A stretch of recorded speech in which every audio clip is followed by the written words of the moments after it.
বন্ধুরা বন্ধু রান্নাঘরে আপনাদের সবাইকে স্বাগত জানাই। তো আজকের আমি রান্না করব পুঁইশাক দিয়ে মাছের তেলের রেসিপি। চলুন ভিডিওটা শুরু করা যাক। ভিডিওটা আপনাদের কেমন লেগেছে অবশ্যই কমেন্ট বক্সে জানাতে ভুলবেন না।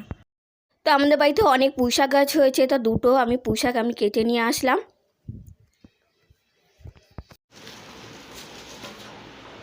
তেলের রেসিপি বানাতে লাগছে এখানে মাছের তেল, পেঁয়াজ কুচি, আর এখানে কুমড়ো, ঝিঙে, বেগুন, আলু এখানে গোটো করে কেটে নিয়েছি, আর লাগছে পুঁই শাক, আর এখানে নিয়েছি রসুন বাটা, ছোলা, পাঁচফোড়ন, লঙ্কা, আর ধনের গুঁড়ো, জিরের গুঁড়ো, নুন, মিষ্টি।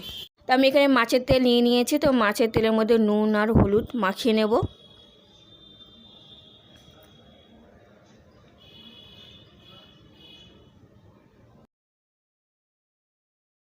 আগে থাকতে আমি কড়াইটা গরম করতে বসিয়ে দিয়েছি। তো এর মধ্যে দিয়ে দেবো আমি 4 চা চামচ মতন সর্ষের তেল, দিয়ে আমি তেলটা গরম করে নেব। তো এইদিকে আমি তেলটাকে ভালো মতন গরম করে নিয়েছি। তো এরপর আমি মাছের তেলটাকে দিয়ে দেবো, দিয়ে হালকা করে ভেজে তুলে নেব। মাছের তেলটাকে উল্টে পাল্টে আমি হালকা করে ভেজে নিয়ে নেব। দেখতে পাচ্ছি যে মাছের তেল পুরো একদম ছেড়ে দিয়েছে।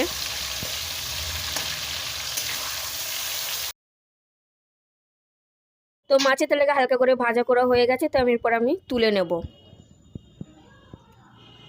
তো এরপর আমি দিয়ে দিচ্ছি পাঁচফোড়ন মাছের তেল। তো পাঁচফোড়ন দেওয়ার পর এখন আমি দিয়ে দিচ্ছি রসুন বাটা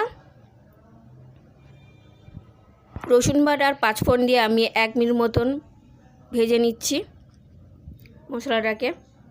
এরপর দিয়ে দেব বড় দুটো পেঁয়াজ কুচি রেখেছিলাম। তো পেঁয়াজ কুচিটা এর মধ্যে দিয়ে দেব।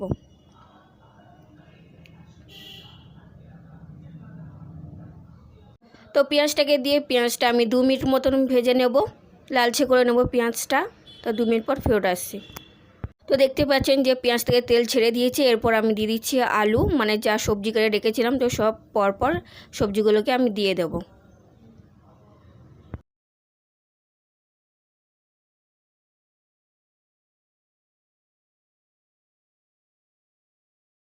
তো এরপর আমি পুঁইশাকটাকেও দিয়ে দিচ্ছি। এটাকে দিয়ে আমি খুন্তি দিয়ে উল্টে পাল্টে ভালো করে নেড়ে নেব।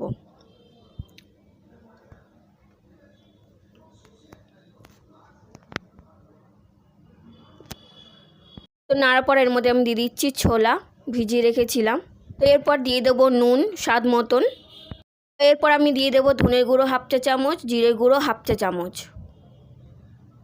আর লঙ্কার গুঁড়ো এখানে 1/2 চা চামচ দিয়ে দিচ্ছি, আর কাঁচা লঙ্কা 4টে, যে যেরকম ঝাল পছন্দ করেন। তো মশলাগুলি দেওয়ার পর 2 মিনিট আমি ভালো করে নেড়ে নেব। তো 2 মিনিট নাড়ার পর আমি এখন ঢাকনা দিয়ে 15 মিনিট রান্নাটা করে নেবো। তো 15 মিনিট পর ফেরত আসছি।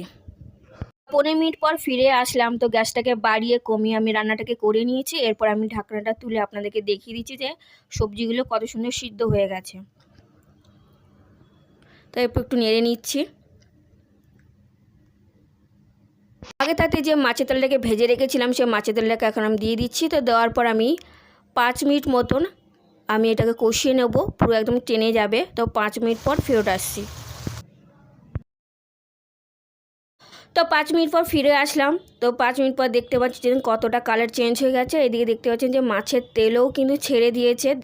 এখন আমি দিয়ে দিচ্ছি চিনি। আপনারা চাইলে দিতেও পারেন, না দিতেও পারেন। তো চিনি দিলে টেস্টটা ভালো হয়। তো অল্প করে আমি এখানে চিনিটা অ্যাড করলাম। তো এরপর আমার রান্না তৈরি হয়ে গেছে। তো এরপর আমি নামিয়ে নিচ্ছি। তো গরম গরম ভাতে পরিবেশন করুন মাছের তেলের এই রেসিপি, খেতে কিন্তু দারুণ। আর রেসিপিটা আপনাদের কেমন লেগেছে অবশ্যই কমেন্ট বক্সে জানাতে ভুলবেন না। আর ভালো লাগলে লাইক অ্যান্ড শেয়ার করে দেবেন। আজ এই ভিডিও এই পর্যন্তই। নমস্কার।